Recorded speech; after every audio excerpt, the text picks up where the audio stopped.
Hi everyone, my name is Tyson Upham, and for week 6 I have decided to choose psychotic disorders for our DSM presentations, and I'm going to go ahead and get this started with a little bit of a brief history and background. Let's see if I can share this screen with you. Here we are. Okay, excellent.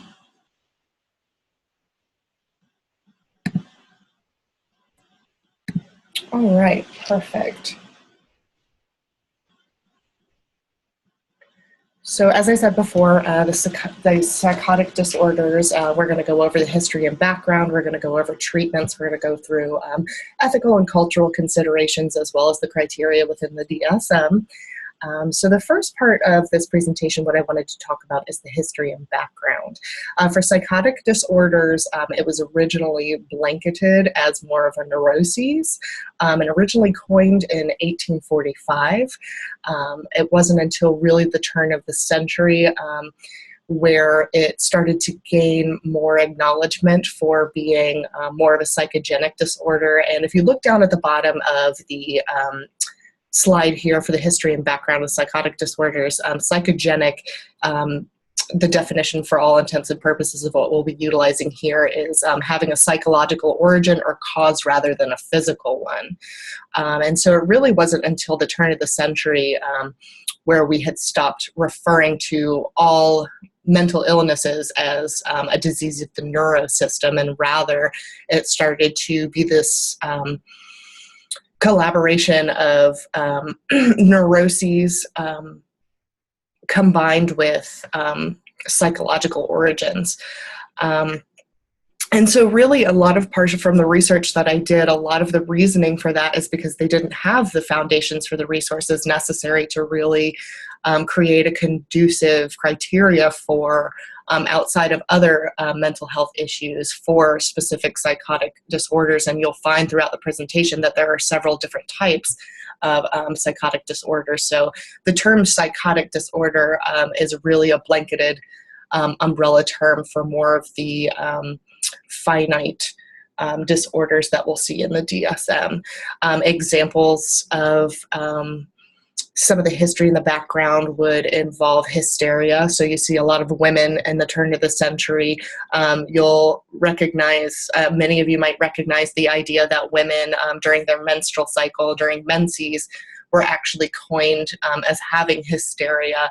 And so physicians would actually what's called exercise their womb in order for some of that, that symptomology of hysteria to be swayed. But examples of what we knew back then for psychotic disorders included hysteria, hallucinations. That's kind of where the term insanity came from. So they really didn't have a lot going for them in terms of the research that was necessary to found this diagnosis. So, and I put a quote from that I thought was kind of captivating, that basically discusses the term psychoses resulted from the changing concept of neuroses. And it was inverted through developments in the field of neuropathology and psychoanalysis from more of the psychodynamic and psychoanalytic foundations of counseling theories. Initially, the field of neuropathology discovered the cause of the disease, which in the second half of the 19th century led to an increasing constriction for the concept of psychogenic disorders. So we started to see this shift and this change resulting from the changing concept of neuroses, which was really important in terms of inverting through the developments in the field of psychoanalysis. It was initially progress in the field of neuropathology and the discovery of new somatic pathological causes of disease, which led to the increasing constriction of the concept of neuroses to purely psychogenic disorders. So that's a little bit of the history and background of psychotic disorders. And we started to see an evolution more in terms after the turn of the centuries within the diagnostic criteria. So according to the DSM, the diagnostic criteria for general psychotic disorders is going to be prominent hallucinations or delusions. A lot of people say they're hearing voices or they're seeing things, or and the disturbance is not better explained by another mental disorder. So there is room for comorbidity, but for overall, the disturbance is not yet better explained by another mental disorders, but we'll kind of get more into that as we talk about some of the more specified criteria and the more specified diagnoses. The disturbance does not occur exclusively during the course of delirium. This is something that's kind of drug out for a long time. You may have a brief psychotic disorder, or it may move more schizophrenia where it's elongated during a long period of time, both of which have different criteria. So we're still seeing kind of this umbrella term to promote psychotic disorders. Let's see, the disturbance causes clinically significant distress or impairment in social, occupational, or other important areas of functioning. And some examples down here, like I said, are schizophrenia, delusional disorder, brief psychotic disorder, and schizoaffective disorder, although there are other smaller forms of disorders within these chapters of the DSM. And so we talk about risk factors. And this one actually, this particular quote that I found through my research, I desired to cite because we're still using the term psychotic disorders as more of an umbrella term, it becomes really important to figure out which collaborative information really helps us to understand this diagnosis better, or the diagnoses within the umbrella term better. People are more likely to develop a psychotic disorder if they have a close family member, such as a parent or sibling, who has been diagnosed with a psychotic disorder. There's also the fact that children may be born with a genetic mutation, and are at risk for developing a psychotic disorder, especially schizophrenia. So we're seeing that a lot of research kind of substantiates the idea that psychotic disorders can be of a genetic issue. Various medical health issues also come into effect, such as Parkinson's disease, Huntington's disease, other chromosomal diseases. We can see epilepsy and stroke, the development of brain tumors, which may or may not be malignant. In terms of mental health, there's a comorbidity with other health-related issues, such as mental health-related issues like bipolar, severe depression, severe anxiety, which can ultimately result in self-injurious behaviors and suicidality, whether that's ideation or the client has an active plan. Let's see, methods for diagnosis. When I originally started to research various methods for diagnoses, I actually was very surprised that there are as many self-assessments and structured interviews that could potentially be utilized to substantiate the diagnoses, which I thought was amazing. And we've come definitely so far, as you've seen, from the history and background of psychotic disorders to where we are today in terms of being able to substantiate this diagnosis. In terms of the medical aspect, there are MRI scans and other methods of brain scanning to really help kind of understand what's going on with inside the brain. If you've ever looked at an MRI or a brain scan, you can see that there are various colors and areas which are affected in the brain that could bring insight into the client's complaints, other various blood tests, and brief physical exams as well.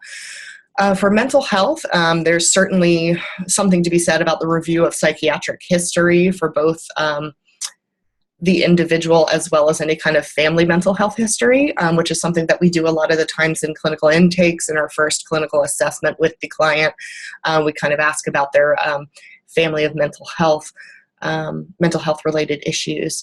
The PQB is a structured interviewing assessment. It's a brief assessment with, I believe, about 15 to 20 questions, which helps them to really understand, are you seeing things? Do you hear things? Are you nervous? Are you fidgety? Do you feel like you have flight of ideas or loss of thought? Loose associations of thoughts, rather. And then the SCL-90R is a self-reported 90-item assessment, so a little bit more extensive, to measure paranoid ideation, which is really important because that's definitely one of the catalysts for delusions and hallucinations. You'll see later on, and I'll leave you to your devices to watch this clip at the end of the presentation, and you'll see kind of that there's this idea of paranoia, that you're being watched, that your ideas are not your own, that people are sending messages to you or reading your thoughts, and so it becomes a very anxiety-ridden situation where, and I'm sure there have been reports of depressive symptomology as well, because, you know, after a while of hearing these voices and seeing these hallucinations, it's enough to make a person go into a deep psychosis of grief and feeling like your body and your thoughts, your mind is not your own. So this self-reported 90-item assessment actually helps to measure paranoid ideation.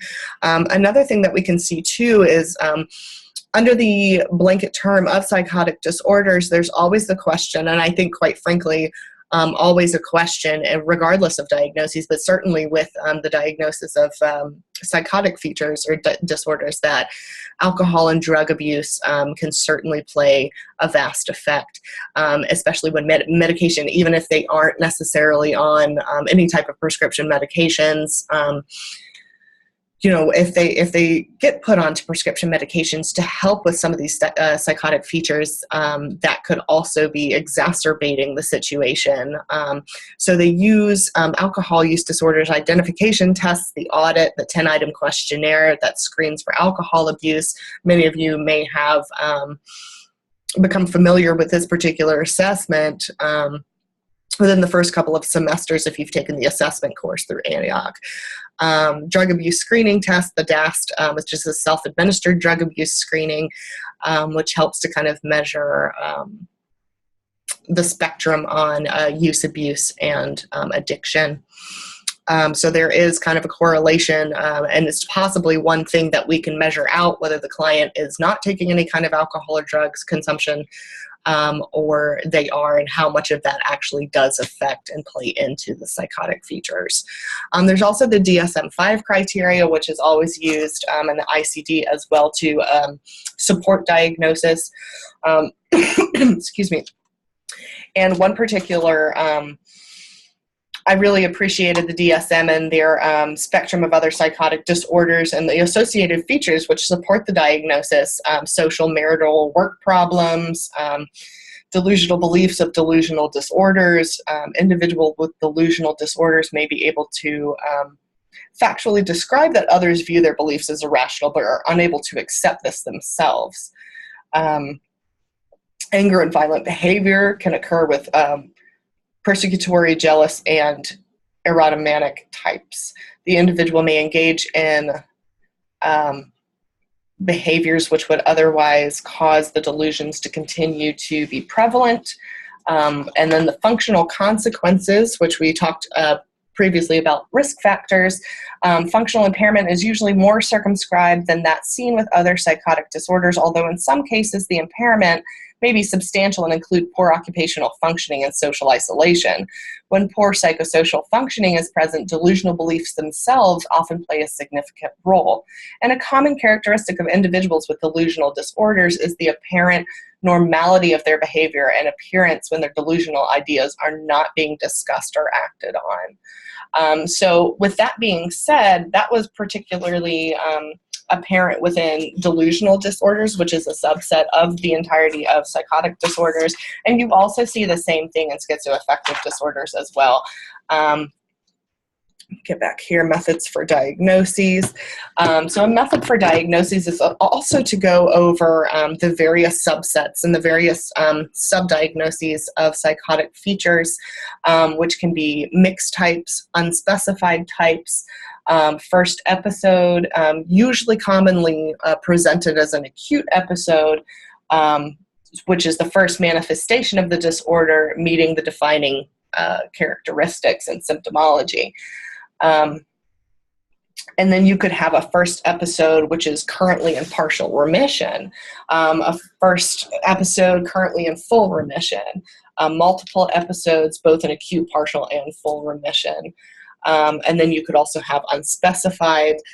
You can have specificities of somatic types, persecutory types, grandiose types, erotomanic types, which is this subtype applies usually when the central theme of the delusion is that another person is in love with the individual. Grandiose types, conviction of having some great talent or insight. The jealous type, central theme of the individual's delusion is that his or her spouse or lover is unfaithful. Persecutory types, the delusion involves the individual's belief that he or she is being conspired against. And then the somatic type, the subtype applies when the central theme of the delusion involves bodily functions or sensations. So we have various subtypes, even within the subtypes of the overall theme of psychotic episodes, so which I thought was very interesting. So it's very in-depth, and you can have many subtypes within a category underneath the entirety of psychotic disorders. And I'll give you a little bit of I'll give you a little bit of a personal anecdote, I suppose, that really kind of resonated with me as I began to research in depth more about psychotic disorders. My uncle on my mother's side, so my mother's brother, was actually, after he had left the military, he had been diagnosed with schizophrenia. Paranoid schizophrenia, which is a subtype of schizophrenia. And I had never known this. And it wasn't until he had actually passed away where I went up to Pittsburgh and I actually helped my aunt sort through his personal items, and we found a couple of journals. And my aunt certainly knew of his condition.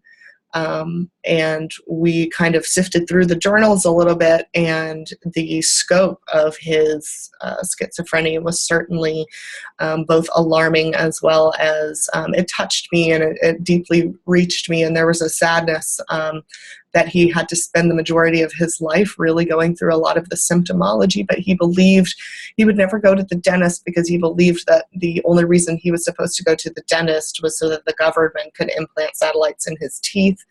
And he was very fixed on that delusion. He never reported any kind of ideas of hallucination, which is more of the paranoia of the subset of schizophrenia. So we have this paranoid schizophrenia subset within the scope of psychotic disorders.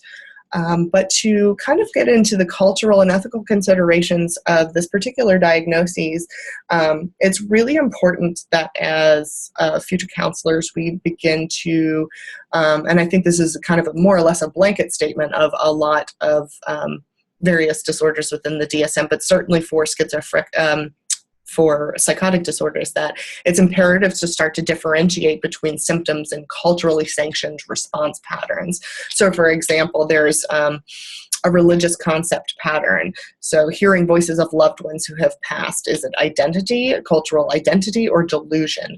And certainly more for the spiritual aspect as well, outside of religion. A person, you know, in the spirit of Halloween, since it's getting so close to Halloween, a couple of horror movies that kind of like mirror this idea would be The Exorcism of Emily Rose or The Exorcist. I'm sure some of you have seen those things, but a person who is open to other energies and spiritual ideologies that would otherwise play a role in things like possession. Is it real? Is it just a delusion? Is it identity? You know, the Catholic Church doesn't necessarily, I believe now, doesn't necessarily acknowledge possession or exorcisms, but it's still something to really keep into consideration when you're talking to someone who's of the Catholic Church, whose family has been very ingrained into this religion or spiritual aspect. There's also grief and loss. And from my own personal experience, I could see how grief and loss could certainly play a role in psychotic episodes, whether it's elongated or brief. You have grief spasms, and not knowing how to kind of help that roadmap, or creating a roadmap to handle your grief can often leave an individual to be left to their own mental devices. And grief and loss is an incredibly painful phenomenon. And when a person is at their lowest of their depressive episodes, it's not uncommon for someone to feel like they're spinning out to the point where their reality isn't real, or their reality seems very real and they're never going to be able to get past that. Sexual orientation plays another one, as well as oppressive societies. We can see that both in sexual orientation as well as race. For instance, the LGBTQIA plus population can sometimes have brief or experience brief psychotic disorders if it hadn't otherwise been genetically passed to them, due to the isolation and the idea of being left to their own devices is of lack of socialization and oppression on the individual, which leads to anxiety and depression and things that many individuals have a hard time dealing with on their own. For race, you'll see in the video, there's an African-American male who acts as the client within the clip, and you can already see that he's saying very oppressive things that are very much voiced in an oppressive way. The government just wants to take control of me. I'm a black man and I have no rights. This is the way that the government wants to take me. I'm deemed as something that they think that I'm something that I'm not. And so really having these labels and being oppressed by those labels rather than encouraged and uplifted can certainly add merit and weight to the cultural considerations when diagnosing someone with a psychotic disorder. And so the treatments, I will go over very briefly. Medication management is a huge proponent of treatment for psychotic disorders. There are various treatments in terms of medication, and as always, I do believe in the ethical release of information when you are cooperating with other providers for the health and safety of your clients.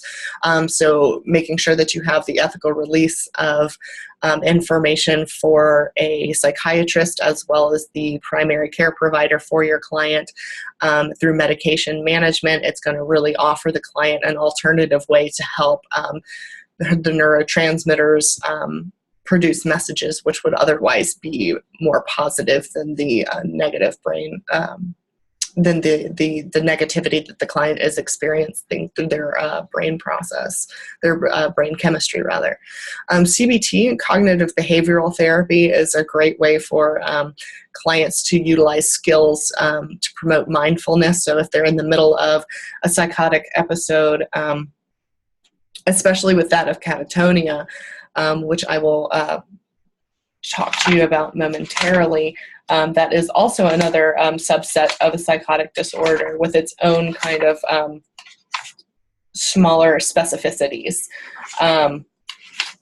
However, CBT really offers mindfulness and helps the client to understand what they're going through, why they're going through it, and it helps them give a moment of clarity to mitigate some of the voices they might be hearing or some of the ideas which are causing them stress and anxiety to further perpetuate some of the symptomology. Psychoeducation is always a huge tool, letting them know what's happening and why, letting them know the importance of utilizing skills, letting them understand the importance of their own mental health and what changes in their lives need to be made in order to continue promoting a healthy mind, body, and spirit connection. And then certainly in the most severe cases, electroconvulsive therapy has been known to help individuals with psychotic disorders, usually in medical facilities, which help to, in tandem with medication management, help to renew and rewire some of those brain pathways that otherwise transmit negative signals. And in this movie clip, like I said, I'll leave you to your devices to kind of watch this movie clip. I think it's really important. It really talks about some of the specificities that you see within the subsets of psychotic disorders. This one in particular could be paranoid schizophrenia. I want to also acknowledge catatonia, which can be completely different. It's an unspecified, more or less an unspecified issue within the as a subset of psychotic disorders. It causes clinically significant distress or impairment in social, occupational, or other important areas of functioning, but either the nature of the underlying mental disorder or other medical conditions is unclear. The full criteria for catatonia requires more specificity in the diagnosis. And so that's when you really start getting into things like other specified schizophrenia spectrum and psychotic disorders, persistent auditory hallucinations, delusions with significant overlapping mood episodes, attenuated psychosis syndrome, delusional symptoms and partner of individual with delusional disorder, so that can also be a thing as well. There is a comorbidity such as like bipolar disorder where you're rapid cycling through mania and depression that can cause psychotic features. So there are quite a few subsets and ways in which there could be comorbidity within psychotic features.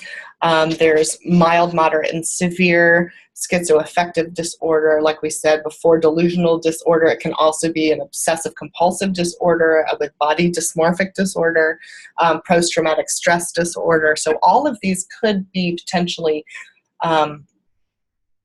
comorbid. So rates of comorbidity with substance-related disorders are high in schizophrenia. Over half of individuals with schizophrenia have tobacco use disorder and smoke cigarettes regularly.